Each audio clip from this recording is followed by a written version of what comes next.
Hello and welcome to our 12th, I believe, Thrive webinar on exploring the world of impact investing. We have some great impact investors as well as leaders of impact investor firm joining us from all over Canada. So we have Mike from Genius Capital and Aditi from Good and Will, both based in Vancouver, and then Kalisa based in Toronto for Amplify Capital. It's great to have you all here, and we'll go into introductions first. So why don't we go around and just share your journey into impact investing.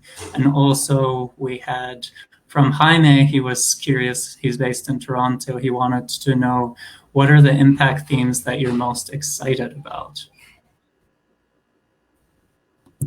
So I'll go around. Aditi, why don't you go first? Yeah, sure. Hi, everyone. My name's Aditi, and I use she, her pronouns. I'm currently based in Vancouver, so grateful to live, work, and play on the traditional, unceded, and ancestral land of the Squamish, Tsleil-Waututh, and Musqueam peoples. So I'm actually from Toronto. I grew up in a lower resource community as a child of immigrants, and these early experiences made me quite cognizant kind of the disparity of opportunities afforded to people of different classes, both kind of locally and on a global scale. And so I started in the nonprofit space. I didn't really know where I wanted to go with my career. And I also continued to be an avid volunteer, but I think I became increasingly interested in how we can have more financially sustainable models for change. So I kind of found myself in an internship with Good and Well, which is an impact investing fund based in Toronto. So we're sector agnostic. We touch kind of all different impact themes. But since that internship, I've gotten the chance to work at Newmarket Funds with Social Innovation Academy and with Canvas Impact here in Vancouver. So I think my journey was very windy. I kind of found my way going through nonprofits and then finally to impact funds. But now happy to be at Good and Well. I'm working on some student engagement work. And I also work kind of with the deal team. And some areas that I'm really interested in are economic justice and inequality of opportunity. So I'm really interested in how we can have more Black, Indigenous, people of color. How do we kind of overcome these barriers in access to capital? Also interested in labor rights and employee ownership. So I think that's really exciting and something that we're seeing as COVID-19 is disrupting labor. So that's me. I can talk so much more, but I'll pass it on. I can pass it on to Mike. He's right above me. Great, thank you. So I work at Genius Capital. I'm the Chief Sustainability Officer there. I've been there for about 4 years now. So I started out with an interest in different causes, environmental causes, social causes. Started out pursuing nonprofits as well. So during university, I was looking for ways that I could use my passion for these causes, my passion for business, finance. Couldn't really find the combination of the two. Impact investing wasn't a big thing back then. That was probably in 2006 or 2007 or 2008, so a while back. So I started working at a homeless shelter and really enjoyed that. It was something I was really passionate about, but couldn't really use my business finance interests and what I've been learning about in school. But then I came across impact investing through a video that I watched by the founder of the Acumen Fund. So she was talking about how you can use finance, use business to help people out of poverty, and to do it in a way that is giving them dignity at the same time. And that really spoke to me. It kind of merged my passions together. So I went back to school, finished up a business degree, realized that there was no impact investing in Western Canada, probably not even in Toronto at that time. So I decided to go into more mainstream finance. So my first job was at a hedge fund, so quite different than impact investing, but I was able to learn a lot about finance. I gained a lot of skills, did a CFA, worked all the time, but it was great. And then went into equity research, and then was doing kind of volunteer work at the same time, wanting to pursue other kind of social causes while I was working in finance. And then eventually decided to make a transition into sustainable and impact investing went back to school, did an MBA, and focused on social innovation, and then ended up doing consulting for a bit, and then ended up at Genis. So at Genis, we focus on sustainable investing, impact investing. We're an asset management firm, so we're not a fund that's looking at startups to invest in. We are building diversified, balanced portfolios for clients that are sustainable and impactful. So we have a suite of fossil-free funds and impact funds that we put clients into. So we've been doing that these funds have been around for about 8 years. So before I came to Genis, and Genis has been doing it for about 25 years in total. So an area that I'm quite passionate about, especially right now, is just the transition to net zero emissions. So there's a lot of hype around that right now, of course, especially in 2020. There was a lot of hype around that, but it's still something that I'm very passionate about and trying to pursue investments that are moving us further to net zero. Thank you, and it's lovely to meet the both of you and be here. So for me, I guess my journey into impact is kind of a combination of Aditi and Mike. I find myself, I have some commonalities with the both of you. So my passion for it actually stems from my upbringing. I was born and raised in Kenya, and I moved here about 6 years ago. And long term, I knew I wanted to go back and work in the entrepreneurial ecosystem there. So my thoughts were that learning about impact in a more developed community like Canada would help me to understand what that meant for more underserved populations, and it's definitely translating. So I moved here 6 years ago to go to the University of Waterloo, where I did a finance degree, and I was lucky enough to go through the co-op program, which was great for me to figure out what I actually wanted. I started off in audit at Ernst & Young. I worked for 4 months at Manulife. I did some technical finance at Ontario Teachers Pension Plan. And then for my very last co-op, which was sort of very serendipitous, I was at IGAN Partners, which is a healthcare fund in Toronto. And that was where my intro into the venture world began. Since then, I've had the chance to actually work at a few funds in Toronto. I was working at Information Venture Partners for a couple of months after school. And before starting at Amplify, I was with Georgian Partners for 4 months in their strategy and thesis team. And while I was in my last year of university, I was also with Front Row Ventures. So Amplify, I've been with Amplify Capital for now 1 year. We're a seed stage impact investing fund based out of Toronto. We invest in healthcare, education, and clean tech. And it's been really exciting thus far. I guess a couple of the themes that I'm excited about, the first is just in general, the growth of impact investing and the amount of dollars or the capital that's moving into impact investments, the measurement and the frameworks that are evolving. And I'm grateful to be, I guess, part of this early stage of few impact investors in Canada. And then from a market perspective, I think human capital development and the future of work is the piece that excites me. And then to Mike's point, circular economies and sustainable future, especially in the fashion industry and that shift in consumer behavior. Nice. It's great to hear that all of your journeys have been quite different, but at the end you all are in the space of impact investing and have quite similar values and interests. So great to see the commonality. Also to Mike's point, I actually recently read, I think it's called, let me just get the title, Manifesto for a Moral Revolution, which is by Jacqueline from Acumen. So it's a very good read. Yeah, with that in mind, let's dive deeper into kind of each of your businesses and impact funds. So this question is from Rob, based in Texas. We were kind of having a long discussion about this, but we kind of ground it down into one question about, well, what is your specific firm's or business's process of creating your portfolio and finding startups that are a good fit for it? So, is there a specific approach you have or specific metrics, or, is there anything else that you look for? And why don't we start with Mike at this point? Sure. Yeah. So for us, we don't directly invest in startups, but we do invest in impactful companies, so public companies, and then also funds that are then investing in startups.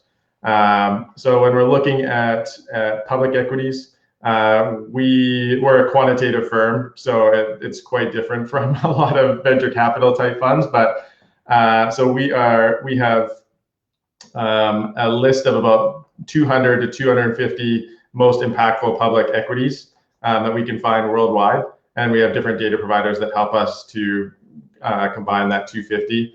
And then from there, we're using our financial models to try and build a portfolio that is well diversified, and we think it has a high potential for good performance. So within that portfolio, we can't invest in too many companies that are 100% focused on impact.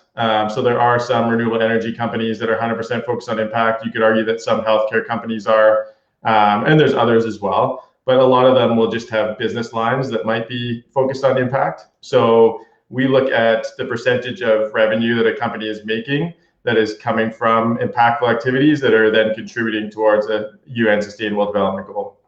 And we want the average company in our portfolio to have over 50% of its revenue coming from impactful activities. So that's on the public equity side. And then we also create custom accounts for institutions and high net worth individuals that want to focus on private impact investments. So there we're investing in venture capital and private equity and infrastructure, real estate, private debt. And it all depends on what impact that client is wanting to make and then what their financial constraints are or financial goals. So we have some clients that are really passionate about the climate, so they have certain climate goals that they're trying to hit, and then they have specific financial goals as well, or maybe it's healthcare, or maybe it's reducing inequalities. So then from there, we're sourcing different funds, different products around Canada, the US, Europe primarily, that will then meet their financial goals, but then also meet their impact goals. So really for those portfolios, it completely depends on the client. Some of these portfolios could be 5 different funds or products. Some of them could be 10 or more, and really the impact focus really depends on the client as well. So it's quite customized, which is really what clients want and why they're coming to us, is so that we can create a customized portfolio that achieves the impact that they want. I'll go to Aditi. Yeah, for sure. I think Good and Well is quite different. So we do invest into ventures. That's kind of, we don't invest into funds. And so we're always kind of on the seed round. And so I think, deal flow is something that everyone struggles with. So how do you find those ventures that really align? And I think as a values-based investor, where our mission is kind of we want our mission to be at the core of all of our businesses, and we want impact to be at the core. It's quite hard to find that fit where those ventures are going to kind of do well and also kind of fit our values. And so I guess a few points that I kind of thought of for having a good deal flow is to really narrow down kind of the areas that we're interested in. So as I said, we're sector agnostic, so we don't have a specific theme that we are interested in. We're kind of open to all. But with that being said, we have found that we need to specify and engage with specific communities. So for example, with climate tech, that's something that or clean tech, we're really interested in that. And so we've engaged with the Center of Social Innovation, and they have a climate ventures program. So that's kind of a way that we engage with incubators, and that's how we can get deal flow that really works for us. And then we also engage with like-minded investors. I think Amplify, we've definitely worked together before, not you and I, but I know that other people at our firms have. And so it's kind of when you already have established that connection, the deals that another investor has already kind of done the due diligence on, it's a lot easier to kind of see that values fit. And then I think another thing to consider is synergies with existing portfolio companies. So I think at Good and Well, we really think of our portfolio companies and our founders as a community. And so I think we're really interested in finding startups and ventures who can kind of support one another and who are interested in being part of this community. So that's in if there's strategy that another firm can support on, and that it's a strategic kind of investment, that's also something that we consider. So yeah, I can pass it on to Kalisa. Yeah, I think there's quite a few similarities actually there, because we are like Good and Well, we invest directly into ventures at the seed stage, except our sector focus are healthcare, education, and clean tech, which makes it a little bit easier for our deal flow. And our deal flow primarily comes from accelerators, members in the community that we have a really good network with, other investors, our portfolio, and even sometimes LPs. And I guess for us, what really helps us curate a portfolio is the fund goals that we've targeted, and that under each sector we have different goals. So for healthcare, those are dollars of healthcare costs saved, $1 billion in healthcare costs saved, or 10 million people with improved health outcomes. On the education side, it's 5 million students and adult learners that are prepared for future of work success. And on the clean tech side, it's 50 megatons of carbon dioxide emissions. So we really focus on companies that can help us hit those large targets. And then we also think about how we can add value to those companies and work with them to develop those key KPIs and their impact measurement frameworks. And what a good fit means to us is a mission-driven team, the ability to create a large impact, and the why now piece, like why is the problem urgent and why is the solution needed now? And on the deal flow side, we're also finding that startups now are recognizing and are seeking out impact investors, because we bring on that additional value add, and we make sure that impact continues to remain a priority as the business grows. Great. And speaking of teams, we had a question from Brian based in the Philippines. He was curious for any entrepreneurs that are kind of pitching to these funds or entities. What are your kind of recommendations, and what do you look for in pitches and in teams, or in the startups that you invest in? And I know we'll maybe do Kalisa and Aditi for this. Maybe Mike, if you have other experience, feel free to share, but we can also skip you. So Kalisa, why don't you go first?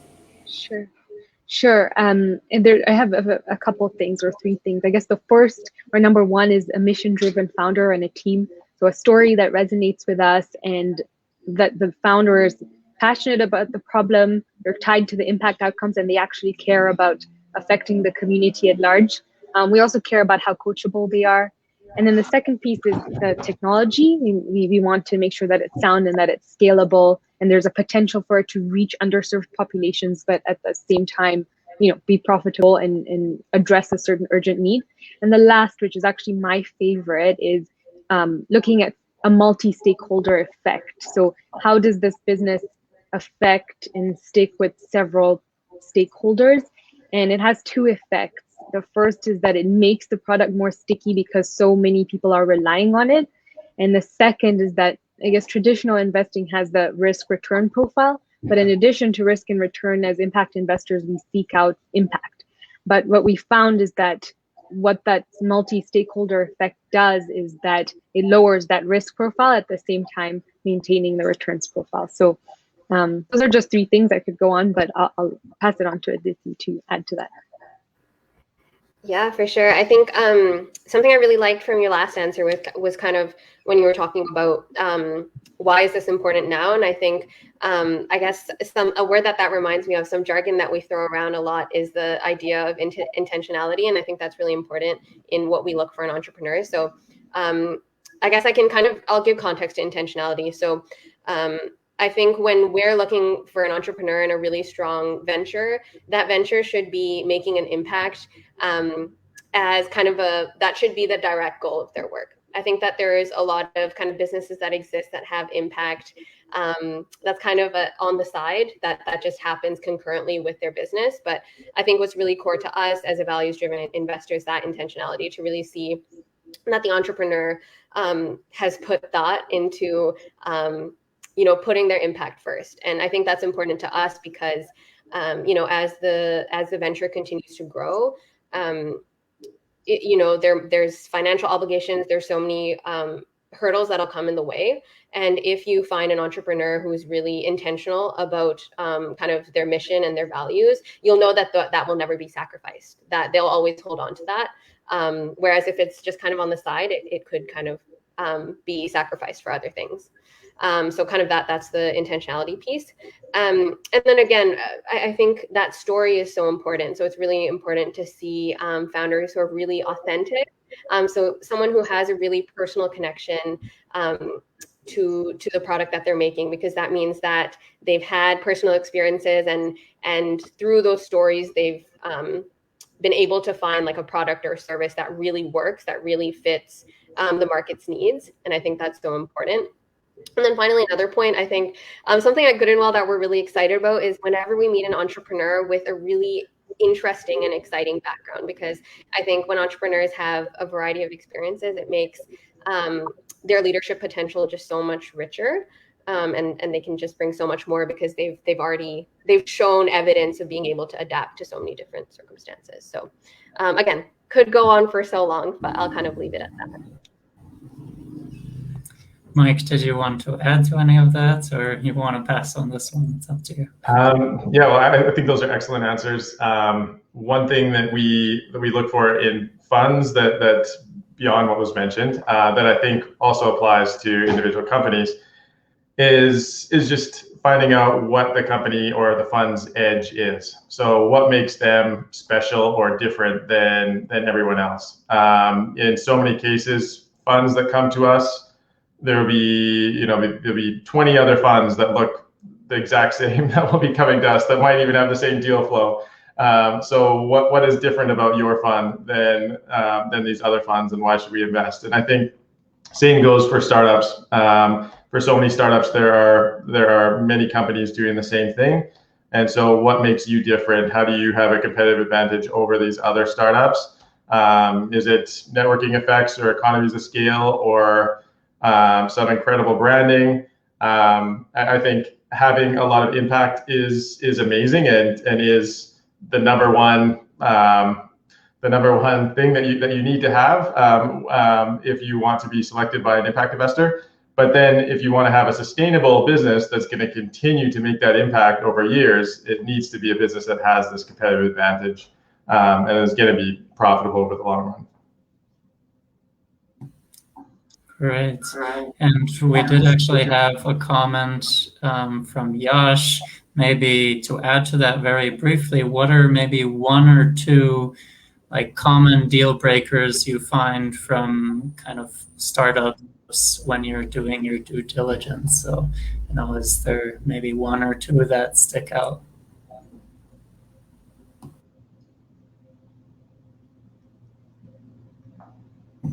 Sorry. Did Aditi or Kalisa, either of you, have thoughts on that? Yeah, sure. Nothing really comes to mind on the impact piece. Again, like there's just so many pieces that come together for an entrepreneur to be authentic and genuine. And I don't think there would be one thing that would be like a deal breaker. I'm not really sure how to describe it, but when you meet entrepreneurs, you just kind of, you can kind of understand it. But I think one piece that we really look at is kind of on the financials, and if a company's coming in with a huge valuation that they're going to grow exponentially kind of in a year, I think that's something that's not a deal breaker, but something that really raises some eyebrows, because then you have to think like, what is actually, like, is there any humility here? Like, kind of those pieces. So that's something that raises eyebrows, but I wouldn't say anything is kind of a flat out deal breaker, I guess, because our process is so kind of ongoing. Yeah, I would largely agree with Aditi. I think the only time I've seen sort of deals not go through is sometimes in the legal phase, which can get kind of tricky, or the team. I think a good team is a deal breaker for us, but generally with the process that we follow, we can usually tell in the early stages whether the team is the right fit to solve the problem and scale the solution. Nice. Thanks for sharing. And kind of to add to what Mike was talking about on kind of what is the edge, a similar topic that was comes from Ricky, based in Toronto. He was wondering, kind of with cryptocurrency and blockchain, AI, and all these other new technologies, what have you seen has most disrupted impact investing, and in what ways? Mike, maybe you want to go on that one first. Yeah, so any of these really hot technologies, we haven't seen too much disruption in the public equity space, which is where we primarily are focused. I would say out of those, AI would definitely be the area where there has been, I guess, most development with a lot of the impact investments that we are in, especially the energy efficiency companies. So companies that are creating technologies that are helping other companies be more efficient. There's been a lot of use of AI there that has been really helping them make more impact, on a exponentially increasing basis. So that's probably the biggest one that I see right now. Yeah, I can, the way I guess I'll answer this question is more from a, not how it's affected impact investing or what I'm seeing when it comes to deal flow or how I think blockchain will affect certain sectors. So I think with healthcare in particular, digital records, data security around healthcare, blockchain will definitely, we'll see more startups come up in North America on that. And I think just improving the flow and security of information will help to bring down healthcare system costs, which is an important impact outcome for us. And then in clean tech, I think there's capacity for blockchain to improve transparency, accountability, and traceability of greenhouse gas emissions. I think reporting and measurement of carbon footprints are certainly evolving, and I think blockchain can be a great tool for the stakeholder accountability. So those are just two applications. And then another technology that I'm excited about is natural language processing in AI in healthcare.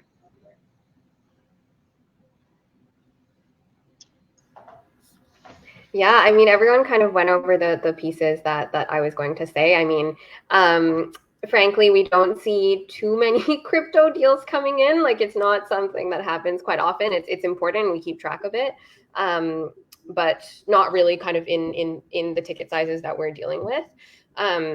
But yeah, again, I think in terms of mitigating the climate crisis, I think predictive analytics, machine learning is going to be huge, just as Mike was talking about.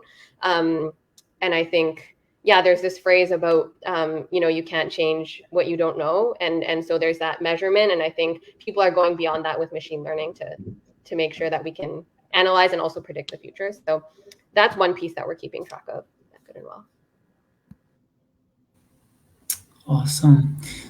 Thanks for sharing. And yeah, it'll definitely be interesting as technology develops, because it does. I mean, I have a tech background, so it does move really fast, and especially with AI and blockchain, it'll be interesting to see how that develops.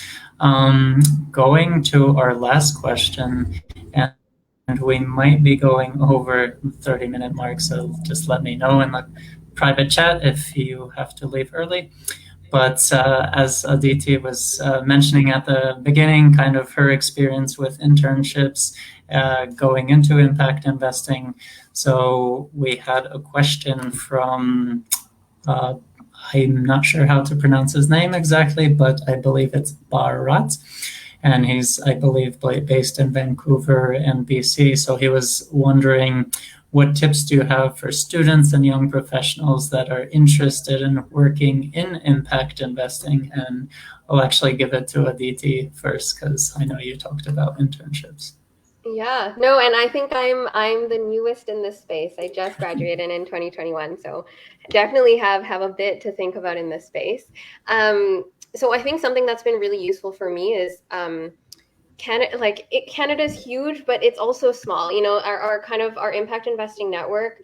I feel that in some way a lot of our organizations are connected, and so I think it's for me it was really important to kind of get a foot in the door. So getting that internship with Good and Well really changed everything for me, because from there I was connected into Social Innovation Academy, definitely a plug there. And anyone's interested kind of in their fellowship program, it's a really great way to start learning about the social innovation ecosystem in Canada.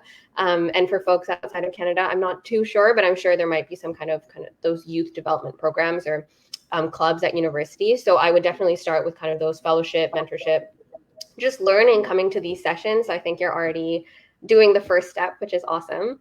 And also, I think I would really recommend having coffee chats. I think all of us in this space are really willing to speak with anyone. I know that people have been so generous with their time in speaking to me. And so just send a LinkedIn message and really make it clear kind of what you like to learn from people. And I think everyone's really excited to give their time.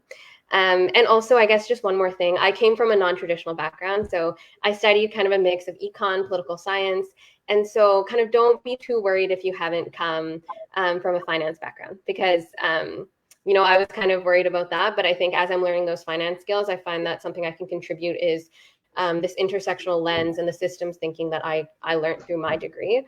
And so definitely don't undervalue the kind of education you might have gotten. And I think there's room for everyone in the space. So that's everything from me.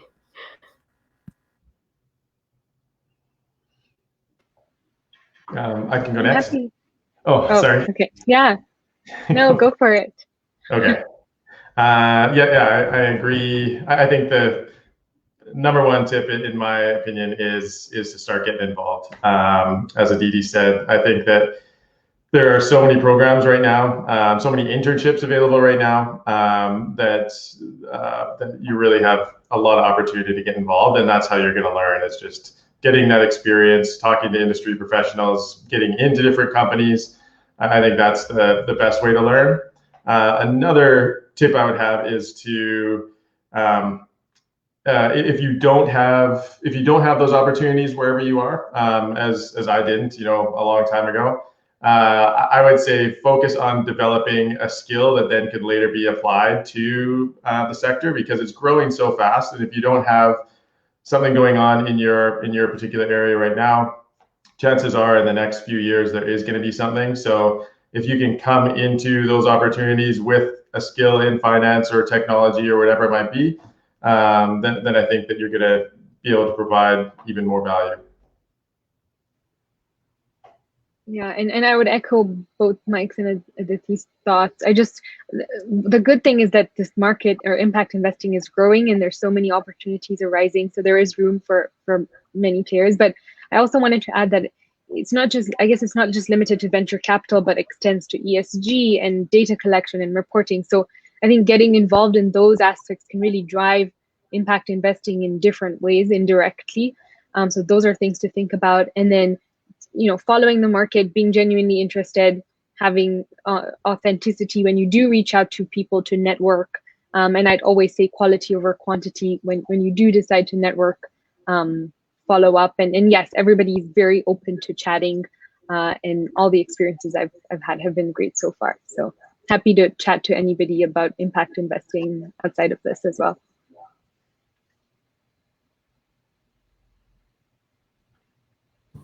Thanks so much for sharing, everyone. We do have quite a few extra questions in the chat, but I think we only have time for one. So I'll go with Jaime and just ask, I think one or two of you mentioned about kind of you look at climate change and kind of that's, you know, the importance of in your portfolio to reduce the carbon footprint. So we had Jaime again was curious about when you're looking at startups, how do you assess the credibility of these startups in terms of their net zero goals, as well as if there's any way you assess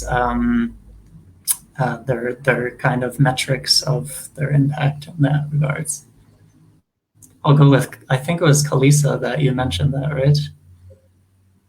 Right. Yeah. I think also Mike was pretty interested in the net zero movement. But for us, I think, you know, the statement what doesn't get measured doesn't get managed is quite important in the carbon emission space.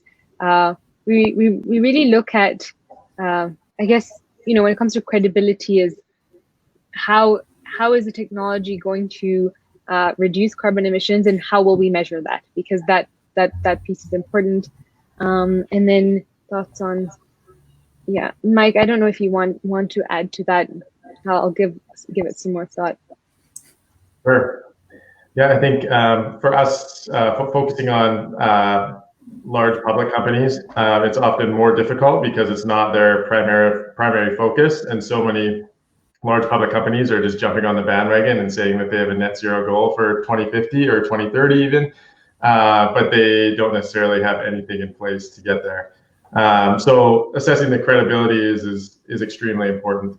And the way that we're doing it right now, just given the limited data, is just looking at public statements that they made and looking at the details within those statements. So not just saying we want to be net zero by 2050, but saying possibly saying how they're going to do it, or the measurement, as you were saying, Kalisa, or various kind of underlying areas within their business that they're going to be changing. So looking at the policy. And then with public equities, we can get data on how they're progressing. So we can see how well they've done with their overall carbon emissions over the years. And we can see, okay, are they making that 20% reduction that they said that they would be making? Or is their revenue moving from this sector to this sector as they said it would? So it's looking at the public statements that they're making, and then also looking at what they're actually doing. And I guess I'll add just one thing. Is that I think for the public company side, at least, accountability is becoming more important. And I think we'll need the help of larger reporting organizations and oversight organizations to help move the dial on the credibility of corporate net zero goals. Like, I know ESG reporting has become much more intense, and you have ESG ratings on stocks as well. So I think small shifts in reporting and oversight will also help with the credibility piece. Awesome. Aditi, did you have any thoughts or? No, nothing to add. I'm really still learning a lot in this space specifically, but. Perfect. Yeah, so I did see there are still a few more questions in the comments, but just being mindful of all of your times, I would suggest anyone who's still viewing to connect with everyone, all the speakers via LinkedIn, and feel free to kind of ask your questions directly to them. I've added their LinkedIn in the comment section or the description of this webinar, so feel free to connect directly. And I just want to give a big thanks to all of the speakers for your time. It's great that you're all kind of have different backgrounds and different stories and journeys to impact investing. So great to hear all these diverse perspectives. And again, thanks so much for sharing tonight. Thanks, everyone. Yeah, thanks for having us.